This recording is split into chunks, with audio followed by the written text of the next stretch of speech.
At present మనమైతే Bhogapuram Alluri Sitaramaraju international airport దగ్గర ఉన్నాము. వీరంతా కూడా ఓలా, ఊబర్, సో వీరంతా ర్యాపిడో నుంచి ఉన్నారు.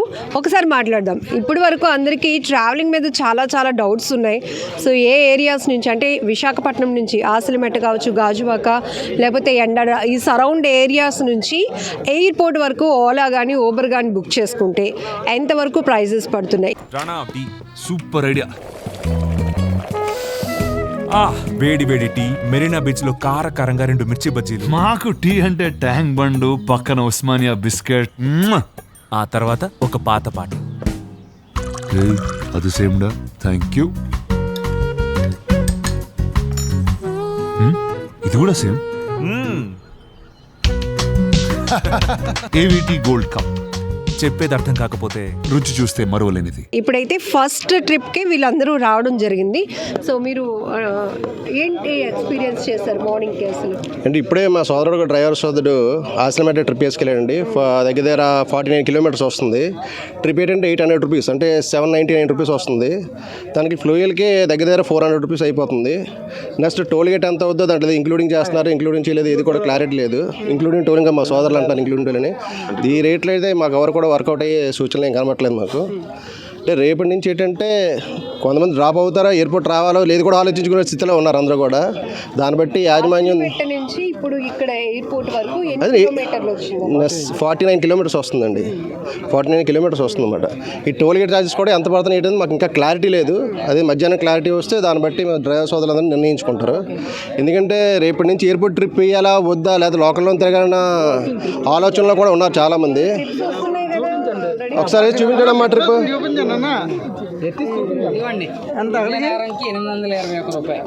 ఎక్కడి నుంచి ఇప్పుడు వచ్చిందండి, రైడ్ వచ్చింది. విజయనగరంకి ఇక్కడ నుంచి 820 రూపాయలు చూపిస్తుంది. అదే వైజాగ్ అయినా సరే ఆల్మోస్ట్ అంతే చూపిస్తుంది. వైజాగ్ అంత డిస్టెన్స్కి మార్నింగ్ వచ్చి ఇక్కడ కూర్చొని నైట్ వరకు, ఇక్కడ ఫ్లైట్స్ తక్కువ కదండి. ఇప్పుడు ఇంకా ఫ్లైట్స్ రావాలి.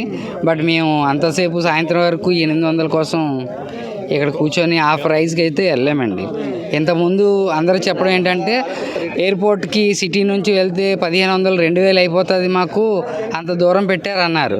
బట్ ఇక్కడ మేము చూసేటప్పుడు మాకు నిరాశేనండి. ఎందుకంటే మాకు తగ్గ ఫేర్ కాదు ఇది. ఈ డిస్టెన్స్కి తగ్గ ఫేర్ అయితే మాత్రం కాదండి. ఇదైతే మార్చాల్సి ఉంటుంది. నెక్స్ట్ డ్రైవర్ సోదరులు ఇన్ని మంది వచ్చారు కానీ ఎయిర్పోర్ట్ అథారిటీ వాళ్ళు మాకు డ్రైవర్ రూమ్ అనేసి చెప్పారు. ఆ ఫెసిలిటీస్ కూడా ఏం ఓపెన్ చేయలే. ఇక్కడ క్యాంటీన్ కానీ ఏం లేదు. సిటీ నుంచి ఇంత దూరం 60-50 కిలోమీటర్లు. 1200 అగనపూడి పడ్డది. స్క్రీన్ షాట్ చూడండి. 71 కిలోమీటర్స్ ఇది. మార్నింగ్ అక్కడి నుంచి వచ్చిన వెహికల్ ఇది. ఇది కూడా 71 కిలోమీటర్స్, 1207 రూపాయలు. ఇది ఎత్తలేదండి. ఎందు గురించి అండి, దీనికి వెళ్ళి మళ్ళీ ఫ్యూల్కే అయిపోతుంది కదా. ఫ్యూల్కి అయిపోతే ఇంకా మేము ఎందుకు వెళ్ళడం వేస్ట్ కదా. ఇప్పుడు దీనికి 250 రూపాయలు ఇక్కడ ఎయిర్పోర్ట్ ఛార్జ్ టోల్, ఈ అవార్డు అది 1 అవర్కి. దానికి ఏంటి మళ్ళీ ఎక్స్ట్రా మళ్ళీ ఉంటే మళ్ళీ దానికి ఎక్స్ట్రా అమౌంట్ మళ్ళీ పే చేయాలంటున్నారు. ఇక్కడ చూస్తే సిస్టమ్స్ ఏవి సమంగా పనిచేయట్లేదు. దాని చుట్టూ మనం వెనకతలు తిరగాలి. ఇప్పుడు మళ్ళీ ఇంకోటి వస్తుంది, ఇది చూడండి. సీతమ్మ ధర 833 రూపాయలు, 43 కిలోమీటర్స్ సీతమ్మ ధర. 43 కిలోమీటర్స్ చూడండి ఎలా వస్తుందో. ఈ రైడ్స్కి మేము వెళ్తే మాకు ఆయిల్కే సరిపోతుంది కదా డబ్బులు అన్నీ. ఇంకేమైనా లిఫ్ట్ చేస్తాం, అవి ఏడ్ చేయాలనేది మాకేం అర్థం కావట్లేదు. ఈరోజు ఒకసారి అందరూ టెస్ట్ చేయడానికి వచ్చారా? నేను ఫస్ట్ ట్రిప్ గాజువాక నుంచి ఇక్కడికి వచ్చాను. దాంతో 1600 పడింది. దానికి అటు నుంచి ఇటు వచ్చినప్పుడు ఇక్కడికి వచ్చాం. కానీ ఇటు నుంచి రిటర్న్ చూస్తే 1200 చూపిస్తుంది. అదే సేమ్ ప్లేస్కి 1150. అంటే అటు నుంచి రేట్ వచ్చింది 1600, ఇటు నుంచి మాత్రం తక్కువ పడుతుంది. కానీ ఇప్పుడు ఫస్ట్ ట్రిప్ మేము ఇప్పుడు రిటర్న్ వెళ్ళినప్పుడు ఇక్కడ మాకు 1200 అంతా చూపిస్తుంది, 1100 చూపిస్తుంది. దాంట్లో 250 రూపీస్ టోల్ కట్ అయిపోద్ది, 400 రూపీస్ 400 ఫ్లూవులు ఖర్చు అయిపోద్ది. అంటే 500-600 వస్తుంది డ్రైవర్కి ఏమి ఇక్కడ బతకడానికి ఏం లేదు ఇక్కడ ఏమి. ఇన్ని రోజులు మేము స్ట్రైక్ చేసాం కానీ ఇప్పుడు కూడా రేటు పెంచలేదు ఓలా ఊబర్.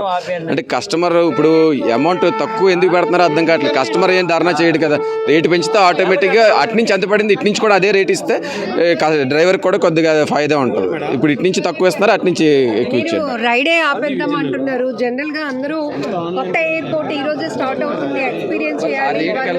స్టార్ట్ అయినా ఊబర్ రేట్లు అయితే ఎవరు వెళ్ళరండి, అసలు వర్కౌట్ అవ్వదు. అటు ఇటు 700 ఫ్యూల్ పోద్ది, అటు ఇటు 600 ఇటు 700 అంత 1300 ఇస్తున్నాడు. మాకు అస్సలు వర్కౌట్ అవ్వదు. ఓలా అయితే అందరూ ఓలా వేయడానికే సిద్ధంగా ఉన్నాము. ఓలా రేట్లు అయితే ఇప్పుడు చూసాము, కొంచెం పర్వాలేదు, రీజనబుల్గా ఉన్నాయి. ఊబర్ అయితే అస్సలు లేదు. ఓలా కూడా రేటు కొంచెం పెంచాలి, అలాగైతే మాకు కొంచెం సాటిస్ఫాక్షన్ అవుతాము. ఈ రేట్లకైతే మా క్యాబ్ డ్రైవర్స్ ఎవరు వెళ్ళలేము, మాకైతే వర్కౌట్ అవ్వదు. ఫ్యామిలీలు గడపు ఇలాగైతే ఈఎంఐలు కట్టుకోలేము, చాలా ఇబ్బంది పడుతున్నాం ఇలాగైతే. ఈ ఎయిర్పోర్టు 1 అవర్ కి పార్కింగ్ ఎంత చార్జ్ చేస్తున్నారు? 250 రూపీస్ చేస్తాను రైడ్ పైన. యాక్చువల్గా నేను నైట్ వచ్చాను మేడం, నైట్ 9 o'clock ఇక్కడికి వచ్చాను. అప్పుడు కూడా ఏంటి ఇక్కడ లోపలికి వచ్చాక టోల్ ఏమైనా అక్కడ రిసిప్ట్ ఇస్తానన్నారు, అది ఏంటనేది అక్కడ స్టాఫ్ కూడా ఏం తెలియదండి. వాళ్ళని అడిగినా ఏం చెప్పలేదు. చెప్పకపోయింది కాక మళ్ళీ ఇప్పుడు ఇక్కడ ఆ రిసిప్ట్ ఇచ్చాక బయటకు వెళ్ళేటప్పుడు ఆ రిసిప్ట్ ఇంకోటి అక్కడ ఆ రిసిప్ట్ ఆడ ఇవ్వాలంట. ఆ ఇచ్చే తీసుకొని బయటకు వెళ్ళే కస్టమర్ లేకుండా వెళ్ళిపోతే అమౌంట్ అనేది ఎన్ని అవర్స్ ఇక్కడ ఉంటే అన్ని అవర్స్ పే చేయాలటండి. మాకు వైజాగ్ ఎయిర్పోర్ట్లో ఏంటంటే కస్టమర్ని ఎక్కించుకొని వెళ్తేనే 40 రూపీస్ పే చేయాలండి. లేదు మనం ఎంటీ వెళ్ళిపోతే అది మన ఇష్టం, అమౌంట్ ఏం పే చేయగలరు. ఇక్కడ రివర్స్లో ఉంది. ఎంటీ ఇప్పుడు ఏం రావట్లేదు మేడం. ఒకవేళ నాకు ఏదో పని ఉంది అక్కడ లేదు, కస్టమర్ ఉంటే చేసేవాళ్ళు. నాకు ఇప్పుడు బయట పని ఉంది మేడం, నేను వెళ్ళిపోవాలనేటప్పుడు ఇక్కడ అమౌంట్ పే చేసుకుని వెళ్ళాలంట. కస్టమర్ కానీ లేకపోతే ఇక్కడ భోగాపురం ఎయిర్పోర్ట్లో ఎలాగున్నదనంటే కస్టమర్ కానీ లేకపోతే ఎంటీగా కానీ ట్రావెల్ బోర్డు బయటికి వెళ్తే కంపల్సరీగా టోల్ పే చేసి వెళ్ళాలి. అక్కడ ఎయిర్పోర్ట్ వైజాగ్లో ఎయిర్పోర్ట్ ఎలాగుంటుందంటే మేము ఎంతసేపు ఉన్న కస్టమర్ కానీ లేకపోతే పేమెంట్ ఏం లేకుండా ఖాళీగా వెళ్ళేవాళ్ళు. ఇప్పుడు అది ఎంత అవుతుంది, 250 రూపీస్ అవుతుంది. ఇప్పుడు నేను లోపలికి వస్తాను, నాకు ఏదో పని ఉండి అర్జెంట్ కాల్ వచ్చిందని వెళ్ళాలంటే ఈ భోగాపురం ఎయిర్పోర్ట్ అథారిటీని మేము పోషించుకొని ఇక్కడి నుంచి వెళ్ళాలి. ఇప్పుడు రాత్రి వచ్చాడు ఇతను, ఇప్పుడు దాకా ఉన్నాడు. ఇప్పటికి ట్రిప్ రాలేదనుకోండి, రోజంతా ట్రిప్ రాలేదనుకోండి, సాయంత్రంకి వెళ్ళినప్పుడు ఆ స్లిప్ చూపిస్తే ఎంత ఉందో, ఇప్పుడు 600 పడుతుందో 700 పడుతుందో ఎంత పడితే అంత పే చేసుకొని వెళ్ళాలి ఇక్కడ నుంచి. అంటే ఇక్కడికి వస్తే ట్రిప్ లేకపోతే మాత్రం ఈ భోగాపురం ఎయిర్పోర్ట్ అథారిటీకి మాత్రం మేము డబ్బులు కట్టే వెళ్ళాలి. అది మాత్రం అబ్జెక్షన్ ఇస్తే బాగుంటుంది. మాకు కస్టమర్ లేకపోతే పే లేకుండా ఉంటే బాగుంటుంది. అక్కడ విశాలాక్షి నగర్ మేడం 850 పడింది. సో అన్ని నియర్ బై వైజాగ్లోనే. నేను నియర్ బై వైజాగ్లోనే ఎక్కువ వస్తాయి మేడం, కానీ ఫేర్ మాత్రం చాలా తక్కువ. 400, 500, 600, 800. కానీ ఏంటంటే ఇక్కడి నుంచి సేమ్ అమౌంట్లు వస్తున్నాయి, 50 కిలోమీటర్ల అవతలకు వస్తున్నాయి, సేమ్ 800 అమౌంట్ అయినా. అదే పాత ఎయిర్పోర్ట్ నుంచి మాకు రామ్నగర్ కానీ ఎక్కడికైనా వెళ్ళినా సరే 700-800 వచ్చేవి మాకు. ఇక్కడ 49 కిలోమీటర్లు ట్రావెల్ చేసినా సరే 800 వస్తుంది. ఎంత డిఫరెన్స్ ఉన్నదో చూడండి. వచ్చాను 1740 రూపాయలు. కోరమణపాలెం నుంచి ఇక్కడికి వచ్చాను నేను 1740 రూపాయలు. ఇప్పుడు ఎక్కడికి గాజువాక పడుతుంది, ఇదిగో 1100 కిలోమీటర్లు చూస్తే ఎంత పడుతుంది, 65 కిలోమీటర్లు, ఇంకా 1100 ఇది గాజువాక. ఇక్కడ నుంచి గాజువాక్కి 11 కిలోమీటర్లు 65 కిలోమీటర్లు వస్తుంది. 1100 చూపెట్టాడు. అదే కోరమణపాలెం నుంచి 1700కి వచ్చాను ఇక్కడికి. ఇందాకలా అగనంపూడికి వచ్చింది, అది 1200 చూపిస్తాను చూడండి, స్క్రీన్ షాట్ కూడా. అది 1200, అది కోరమణపాలెం దాటి వెళ్ళాలి అగనంపూడి అంటే. నేను మార్నింగ్ వచ్చానండి. రైడ్స్ ఏం లేదు, ఇదే ఫస్ట్ రైడ్. ఇదిగో ఇది విజయనగరం 700, విజయనగరం 700కి ఇస్తా. అదే అయితే ఇప్పుడు ఇందాకలా మేము కోరమణపాలెం నుంచి వచ్చాం కదా, 1700 పడింది. ఇప్పుడు అగనంపూడికి 1200 చూపెట్టింది. మళ్ళీ కోరమణపాలెం నుంచి నెక్స్ట్ స్టాప్ అది, కానీ దూరం దానికి తక్కువ చూపెట్టింది చూడండి. అది దీనికి ఏం చేయాలో ఏం అర్థం కావట్లేదు. కస్టమర్ చాలా ఇబ్బంది పడుతున్నారండి. చాలా త్వరగా వెళ్ళాలంటారు. మాకు చాలా స్పీడ్గా వెళ్ళాలంటే మేము వెళ్ళమండి. గొడవలు చాలా అవుతున్నాయి మాకు కస్టమర్లకి. మార్నింగ్ నాకు కస్టమర్ చాలా గొడవ అయింది. లేట్ అయిందంటే అక్కడ 2 hours ముందు లెగిసాం, మళ్ళీ 2 hours ముందు అక్కడ ఉండాలి. మన పాండురంగపురం ఐసిఐసిఐ బ్యాంక్ ఆ బీచ్ రోడ్ నుంచి. మాకు స్పీడ్గా వెళ్ళమని మేము వెళ్ళమండి. మాకు 40 స్పీడ్ లిమిట్ పెట్టారు ఇక్కడ విశాఖపట్నంలోనూ. మేము వెళ్ళాం. మీరు లేట్ అయితే మిస్ అవ్వండి, మాకేట్ ప్రాబ్లం ఉంది. మీకు 800 రూపాయలు కోసం మేము 1500 రూపాయలు మేము బిల్లు వేసుకోలేం కదా, ఫైన్ పడుతుంది కదా అని చెప్పాం. ఎక్కువగా చాలా ఇబ్బంది పడుతున్నారు కస్టమర్లు కూడా. ఏమన్నారు కస్టమర్ ఎలాగే లేసారు. మొత్తం 2:30కి కొంతమంది 3కి లేసారు. అడ్వాన్స్ బుకింగ్ నాకు వచ్చాయి.